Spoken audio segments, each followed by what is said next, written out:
industry you pick, if you outwork everybody, if you try to be a little smarter than everybody, if you try to be a better salesperson than everybody, if you try to be better prepared than everybody, you've got your best chance. Because if you don't do it and somebody else does, you know, I have the saying, work like someone's trying to take it all away from you. You know, I actually work like someone's spending 24 hours, working 24 hours to take it all away from you.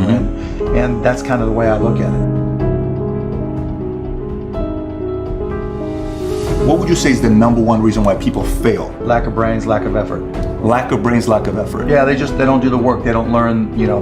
When you walk in the room, when you start a business and you start to talk about somebody, you're never in a vacuum with no competition, you know, unless you're just extremely lucky. And if there's going to be competition, that means somebody else knows your business as well as you do when you get started. And if you walk into a competitive environment and they still know more about the business than you do and more about your customers, you're going to lose. But most people don't consider that. They don't do the work. They don't learn more about their industry. They don't know even about their business. I mean, and so you've got to put in the effort to know more about your industry than anybody else. And that's the brains part, and that's the effort part as well. Because look, if you're competing with me, you better know what you're doing. Otherwise, I'm going to kick your ass. You know, and you're not going to outwork me. And so, you know, the combination is usually what kills businesses early on more than anything. You could, within a 5-10 minute interview, say this dude's not going to make it as an entrepreneur. Yeah, I mean, I can typically tell, right? I can tell by their passion. I can tell by their focus. I can tell by their preparation. You know, there's a whole realm of things in any business. Here, you know, here's the business you're in, and here's 1,000 things that influence whether or not you're going to be successful.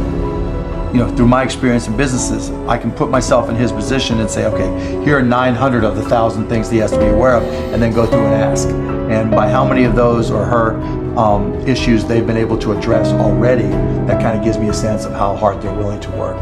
You know, and I can tell by the questions they ask me. So all I have to do is say, okay, what do you want to know? And, you know, when they start saying, what should I do? They ask you. Yeah, you know, and that's fine, right? And I want them to ask questions, but, you know, people like to say, you know, the only stupid questions are the ones you don't ask, and that's not right, right? Because the questions you ask tell whoever more about you than anything else you do. Because in particular, it tells me about your preparation. If you ask me questions about just basic things that you should have known and you should have down to a science, that's going to disqualify you almost more than anything.